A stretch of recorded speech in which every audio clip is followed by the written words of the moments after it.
नमस्कार, special report देख रहे हैं आप। मैं हूं आशीष त्रिपाठी। ईरान पर इजराइल किसी भी वक्त अब तक का सबसे बड़ा हमला कर सकता है। इजराइल के प्रधानमंत्री नेतन्याहू ने एक बार फिर एक बड़े हमले की चेतावनी जारी की है। उन्होंने कहा कि इजराइल को अपनी रक्षा करने का पूरा अधिकार है और अगर हम पर हमला कोई करता है तो उसे करारा जवाब मिलेगा।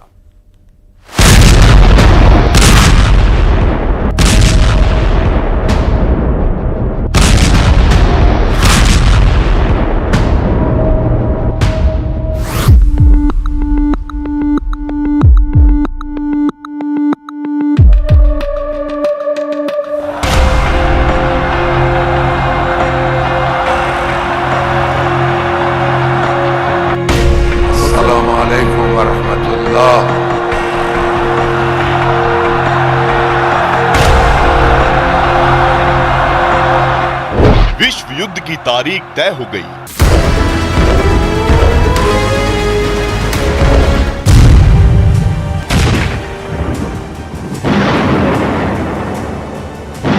विश्व युद्ध का सेंटर तय हो गया।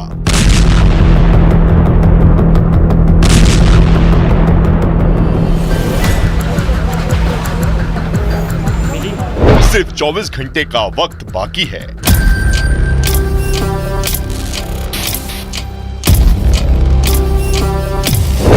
सात अक्टूबर का बदला बाकी है। यही वो तारीख है जब एक साल पहले इजराइल पर हमास के आतंकियों ने हमला बोला था। अब यही वो तारीख है जिस दिन इजराइल ईरान पर बहुत बड़ा प्रहार कर सकता है। 6 दिन हो चुके हैं इरान ने इजराइल पर हमला किया। एक दो नहीं बल्कि 200 बैलिस्टिक मिसाइलों से ताबड़तोड़ हमले को अंजाम दिया है। इजराइल के लोगों की जान ली, इजराइल के एयरबेस पर तबाही मचाई, इजराइल एयर डिफेंस सिस्टम को भेज डाला और इजराइल को एक तरह से युद्ध के लिए चेतावनी दे डाली। अब बारी इजराइल की है। इजराइल अब तक अपनी वॉर कैबिनेट में इसी का ताना बाना बुन रहा था कि कैसे ईरान को जवाब दिया जाए। उस ईरान को जिसने इजराइल के खिलाफ युद्ध का मोर्चा खोला। नसरल्लाह के खात्मे के बाद तेहरान में जिस तरह से इजराइल ने 100 से ज्यादा टारगेट पर हमले किए, अब इजराइल ने भी तय कर लिया है कि ईरान पर हमले की तारीख क्या होगी। ईरान में वो ठिकाने कौन से होंगे जहां पर हमला करने पर ईरान को सबसे ज्यादा दर्द होगा और ईरान के साथ आगे का युद्ध किस तरह से लड़ा जाएगा।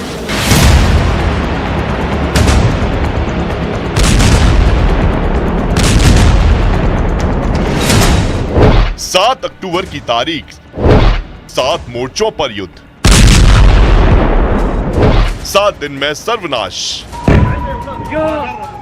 इजराइल के प्रधानमंत्री बेंजामिन नेतन्याहू ने संयुक्त राष्ट्र में ऐलान किया था कि दुनिया के लिए 4 मुल्क ईरान, इराक, सीरिया, लेबनान एक अभिशाप है। और इसी के साथ उन्होंने ये भी ऐलान कर दिया था कि इजराइल 7 मोर्चों पर ईरान से मुकाबला कर रहा है और तब तक करता रहेगा जब तक कि वो इजराइल के लिए इन खतरों को खत्म नहीं कर देता। ये 7 मोर्चे हैं: गाजा पट्टी में हमास, वेस्ट बैंक में हमास के आतंकी, लेबनान में हिजबुल्लाह, ईरान में खामिनेई की हुकूमत, इराक में ईरान के समर्थन से लड़ रहे मिलिशिया, सीरिया में बशर अल असद की सरकार, यमन में हूती विरोधी। इन 7 मोर्चों पर इजराइल ईरान से पहले से ही युद्ध लड़ रहा है, लेकिन अब ईरान और इजराइल में आमने सामने की टक्कर होने वाली है। איראן כבר פעמיים שיגרה על שטחנו ועל ערינו מאות טילים, בהתקפת טילים בליסטיים מהגדולה בהיסטוריה. אף מדינה בעולם לא הייתה מקבלת התקפה כזאת על עריה ואזרחיה, וגם לא מדינת ישראל. לישראל החובה והזכות להגן על עצמה ולהגיב על התקפות אלה, וכך נעשה. אזרחי ישראל, לפרוס עלינו השנה החדשה, איננו שוכחים, ואני לא שוכח. जाहिर है इजराइल के प्रधानमंत्री ने ऐलान कर दिया है कि ईरान को जवाब दिया जाएगा और 7 अक्टूबर की तारीख से ठीक पहले आए नेतन्याहू के ऐलान ने बता दिया है कि अगले 24 घंटे में ईरान पर हमला हो सकता है। वो भी सीधा हमला, जैसा हमला इजराइल पर ईरान ने किया था वैसा ही हमला ईरान पर हो सकता है। जहां ईरान ने लगातार रेड अलर्ट जारी किया हुआ है और ऐलान कर रखा है कि अगर इजराइल जवाबी हमला करता है तो फिर उसका अंजाम महायुद्ध होगा। इजराइल पर हमास ने 1 साल पहले हमला बोला था और 7 अक्टूबर 2023 के उस हमले के बाद इजराइल रुका नहीं है। गाजा पट्टी की मिट्टी को बारूद राख में तब्दील करने के बाद भी आज भी इजराइल का गाजा में ऑपरेशन जारी है। इजराइल चुन चुनकर हमास के एक आतंकी को मार रहा है, लेकिन हमास का नया चीफ और 7 अक्टूबर को इजराइल के हमले को अंजाम देने वाला यहान सिनवार जिंदा है और वो गाजा पट्टी में ही एक जगह से दूसरी जगह अपना ठिकाना बदल रहा है और इजराइल एक के बाद एक हमास की उन सुरंगों को तबाह कर रहा है जहां सिनवार का ठिकाना हो सकता है, लेकिन सिनवार पर अब तक इजराइल डायरेक्ट अटैक से बच रहा है। पिछले 1 महीने से इजराइल ने उसी तरह से हमलों को लेबनान में अंजाम देना शुरू किया है और वहां पर 10 दिन से ग्राउंड ऑपरेशन भी कर रहा है। अब अगला नंबर ईरान का हो सकता है।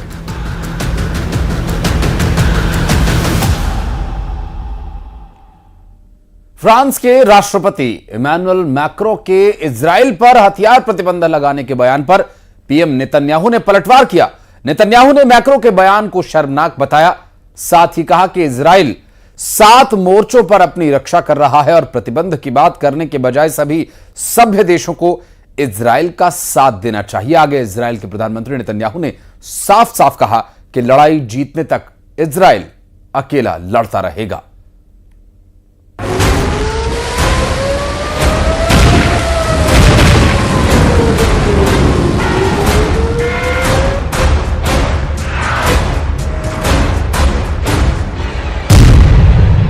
खामेनेई रुकने वाले नहीं हैं।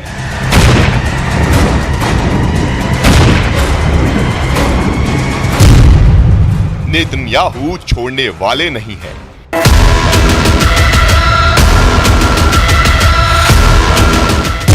पश्चिम एशिया में भय है, विश्व युद्ध तय है।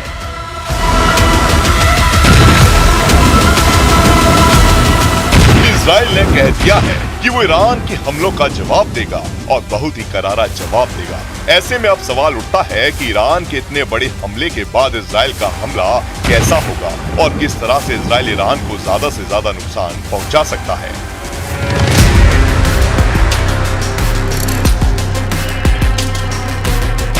इन तस्वीरों को देखिए। इजरायली डिफेंस फोर्सेस ने ये वीडियो जारी किया है और बताया है कि किस तरह से वो लेबनान में उसने एक ही दिन में हिजबुल्लाह के सैकड़ों ठिकानों को नेस्तनाबूद कर दिया।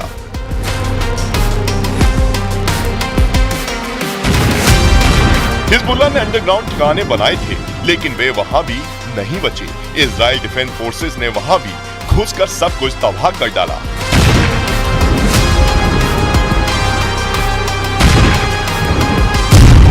ईरान के सैन्य ठिकानों पर होगा हमला।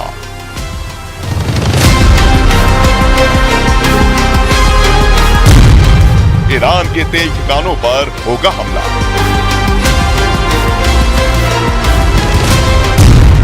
ईरान के परमाणु ठिकानों पर होगा हमला। पश्चिम एशिया में खाड़ी खोल रही है। इजराइल ने ऐलान कर दिया है कि अभी ये खत्म नहीं हुआ है।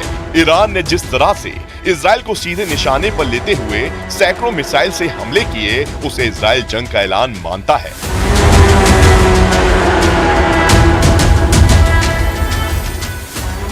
यही वजह है कि इजराइल की सरकार में एक के बाद एक बैठकों का दौर जारी है।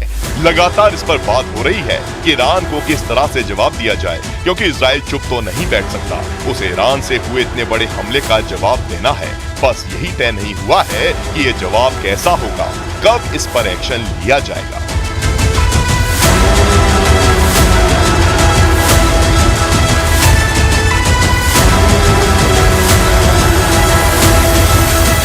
गाजा और लेबनान में इजराइल ने बारूद की बारिश कर ये दुनिया को दिखा दिया कि उसके जखीरे से निकले विनाशक हथियारों की ये तो महज शुरुआत है और ये ईरान के लिए चेतावनी थी।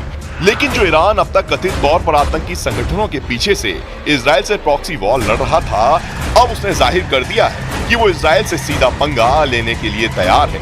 यही वजह है कि मंगलवार की रात बैलिस्टिक मिसाइलों की इजराइल पर बारिश कर दी और बाद में धमकी भी दे डाली कि अगर गुस्ताखी की तो पश्चिम एशिया के नक्शे से इजराइल का नामो निशान मिटा देगा।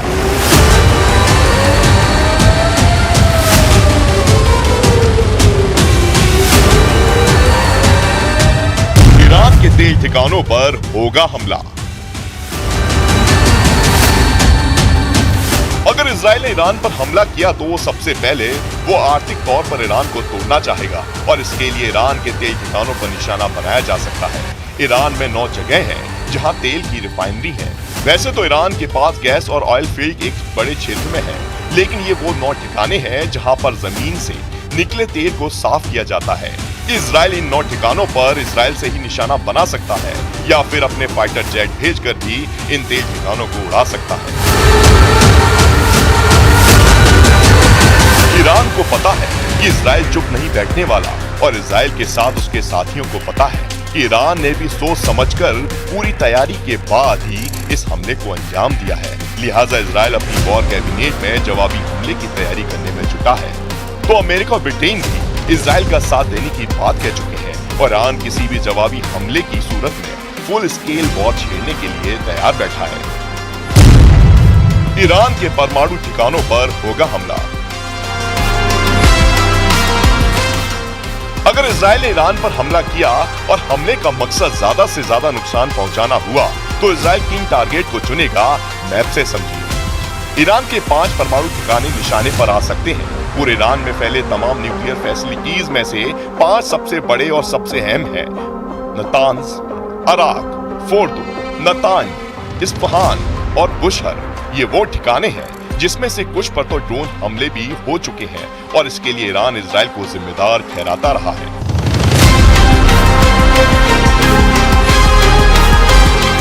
इजराइल के भीतर सबसे बड़ा डर है कि ईरान का परमाणु हथियार से संपन्न होना। इजराइल दावा कर चुका है कि ईरान के पास 5 से ज्यादा एटम बम है और वो हमेशा से उसके न्यूक्लियर प्रोग्राम को डिरेल करने की कोशिश करता रहा है। ऐसे में अगर इजराइल ईरान को ज्यादा से ज्यादा नुकसान पहुंचाने के मकसद से हमले को प्लान करता है तो ईरान के परमाणु ठिकाने उसके टारगेट पर हो सकते हैं। ईरान ने इजराइल के एयरबेस को निशाना बनाया तो एयरबेस पर हमला किया और एयरबेस के साथ साथ वहां तैनात F-35 और F-15 लड़ाकू विमानों को भी तबाह कर दिया। ईरान के सैन्य ठिकानों पर होगा हमला। ऐसे में इजराइल भी ईरान के एयरबेस और एयरफील्ड को निशाना बना सकता है और ईरान में कई ऐसे अहम एयरबेस हैं जो इजराइल के निशाने पर हो सकते हैं। 1 दर्जन से ज्यादा ऐसे ठिकाने हैं जहां पर ईरान की सेना तैनात है।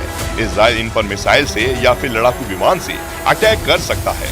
ये वो ठिकाने हैं जहां से ईरान इजराइल पर अटैक को प्लान कर सकता है और हमलों को अंजाम दे सकता है। ईरान ने भी पहले ही इजराइल को धमकी दी है, अगर जवाबी हमला हुआ तो ईरान बहुत ही जबरदस्त हमले को अंजाम देगा और अगर जंग बढ़ी तो अमेरिका की मजबूरी होगी कि वो जंग में आए।